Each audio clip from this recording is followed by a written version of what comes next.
لا حول ولا قوة إلا بالله العلي العظيم. أعوذ بالله من الشيطان اللعين الرجيم. بسم الله الرحمن الرحيم. الحمد لله رب العالمين والصلاة والسلام على أشرف الأنبياء والمرسلين سيدنا ونبينا ومولانا بالقاسم محمد وآله الطيبين الطاهرين المعصومين المظلومين ولعنة الله على أعدائهم أجمعين من يومنا هذا إلى قيام يوم الدين. أما بعد فقد قال الله تبارك وتعالى في كتابه الكريم وهو أصدق الصادقين وقوله الحق. بسم الله الرحمن الرحيم. يا أيها الذين آمنوا كتب عليكم الصيام كما كتب على الذين من قبلكم لعلكم تتقون. السلام علیکم ورحمۃ اللہ وبرکاتہ. ہم اللہ کے فضل و کرم سے اس سال پھر ماہ مبارک رمضان کے فضائل و کمالات، عظمت و فوائد سے مستفید ہو رہے ہیں. ارشاد رب العزت ہو رہا ہے یا ایھا الذین آمنوا کتب علیکم الصیام کما کتب علی الذین من قبلکم لعلکم تتقون. سورہ بقرہ آیت نمبر 183. ترجمہ: اے اہل ایمان، تم پر ہم نے روزے رکھنا فرض قرار دیے ہیں جیسے گزشتہ امتوں پر بھی فرض کیے گئے تھے، اور یہ حکم ہم نے اس لیے دیا تاکہ تم پرہیزگار ہو جاؤ. تمام عبادت الہی کے کچھ مقدمے ہوتے ہیں، اور یہ مقدمے انسان کو روح عبادت سے نزدیک کرنے کے لیے معمولاً کبھی وظائف قطعی و یقینی کی صورت میں تو کبھی ان مقدموں میں سے پہلے کے وظیفوں کی صورت میں شریعت مقدس اسلام میں بیان کیے گئے ہیں کہ جنہیں مقدمات قرینہ اور مقدمات بعیدہ کہا جاتا ہے. مثال کے طور پہ ہر نماز میں داخل ہونے سے پہلے اذان، اقامت کا کہنا، بدن اور لباس کا پاکیزہ ہونا ضروری ہے اور شرط ہے. لیکن روح نماز تک پہنچنے کے لیے جو کہ حضور قلب سے حاصل ہوتی ہے، وہاں صرف وضو کرنا اور ظاہری نجاستوں سے پاک و صاف رہنا کافی نہیں ہے، بلکہ ان چیزوں کے علاوہ وہ پہلے اپنے دل کو ہر طرح کی روحی نجاست اور گندگیوں سے پاک و صاف رکھنا ضروری ہے تاکہ نماز میں خلوص اور حضور قلب حاصل ہو سکے. دوسرا نقطہ یہ ہے کہ عبادت جتنی بلند ہو اس کا مقدمہ بھی بلند ہوگا.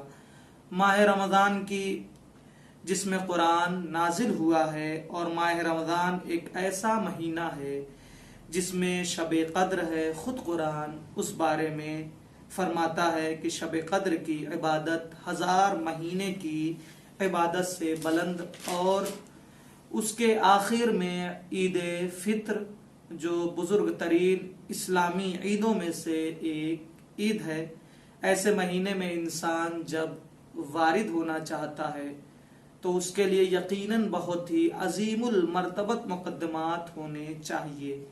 اس لیے روایات کی نظر سے 2 مہینے پہلے ہی ماہ مبارک رمضان میں ورود اور اس میں داخلہ شمار کیا جاتا ہے. ایک رجب المرجب کا مہینہ کی جو ولایت امیر المومنین اور اہل بیت علیہم السلام کا مہینہ ہے.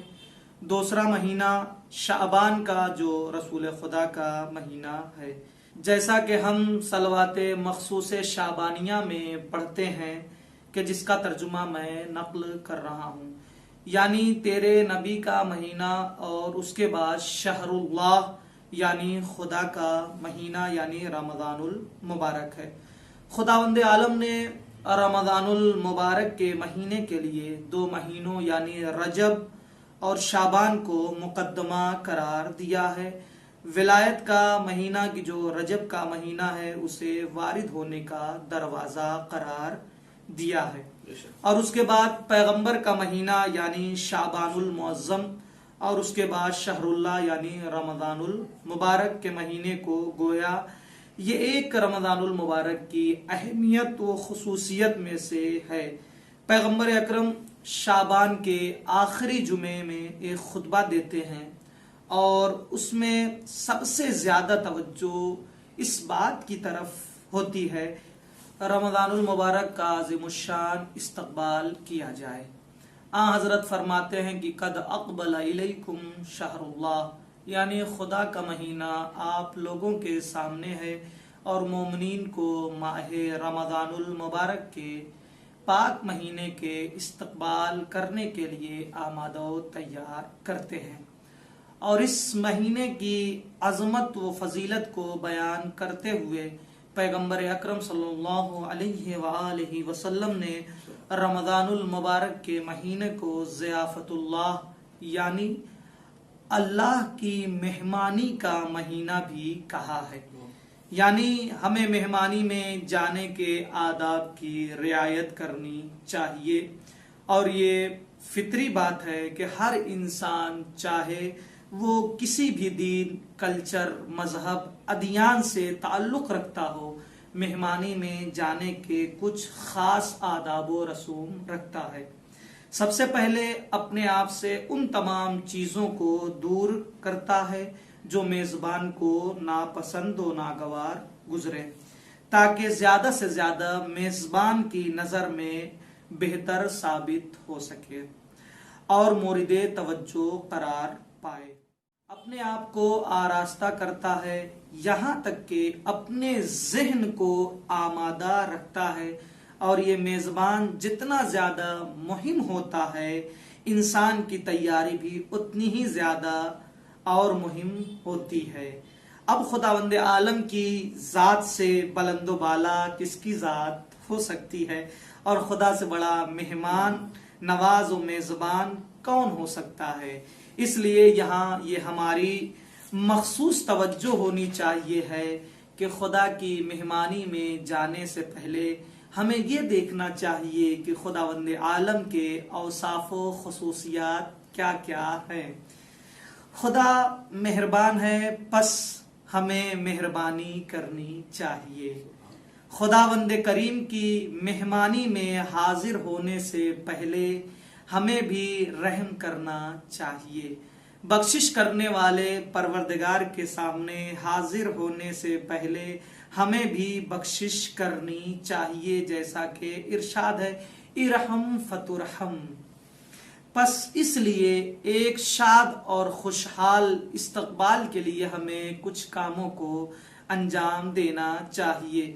خوش اخلاق سے پیش آنا، معافی طلب کرنا، قرضوں کا ادا کرنا، انفاق کرنا، توبہ و استغفار کرنا، کہ پورا شعبان کا مہینہ ہی استغفار و صلوات کا مہینہ ہے جو ماہ رمضان میں داخل ہونے کے لیے مقدمہ ہے۔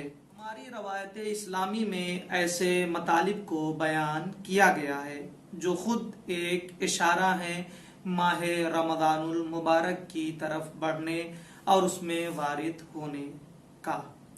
ان میں سے ایک ماہ شعبان کے آخری 3 دنوں میں روزہ رکھنا، یا کم از کم آخری ماہ شعبان کو روزہ رکھنا، یہ ہماری خوش قسمتی ہے کہ ائمہ علیہم السلام نے ہماری ان چیزوں کی طرف رہنمائی کرائی اور رمضان المبارک کے پاک مہینے کو قرآن کی بہار قرار دیا، اور اس مہینے میں سب سے زیادہ اور بہترین فائدہ قرآن کریم سے استفادہ کرنا ہے۔ ہر کوئی اپنی شرائط اور حیثیت کے مطابق اس عظیم دسترخوان سے استفادہ کرے۔ لوگوں میں جو زیادہ عالم ہیں وہ تفسیر قرآن کی طرف، اور جو صرف ظاہر کو سمجھتے ہیں وہ ظاہراً قرآن اور اس کے الفاظ کی طرف خاص توجہ دیں، اس سبب سے کہ قرآن کی ہر آیت خاص ثواب رکھتی ہے اور وہ ثواب بہت ہی بے نظیر ہیں، اور یہ ثواب ایسے ہی نہیں مگر یہ کہ مومنین آیتیں اور اس آسمانی دسترخوان سے استفادہ کریں۔ اس کی ہر ایک آیت کا ثواب پورے قرآن کے برابر ہے۔ اس معتبر و پاک مہینے میں خداوند کریم کے بے شمار تحائف ہیں کہ اس میں سے سب سے بہترین تحفہ قرآن سے مانوس ہو جانا اور اس میں غور و فکر کرنا، اس کو پڑھنا، اور سب کا اصل مقصد قرآن پہ عمل کرنا ہے۔ آئیے ہم سب مل کے اللہ کی بارگاہ میں دعا گو ہیں کہ پالنے والے ہمیں ماہ رمضان میں قرآن مجید سے فائدہ اٹھانے کی توفیق عنایت فرما۔ والسلام علیکم ورحمۃ اللہ وبرکاتہ۔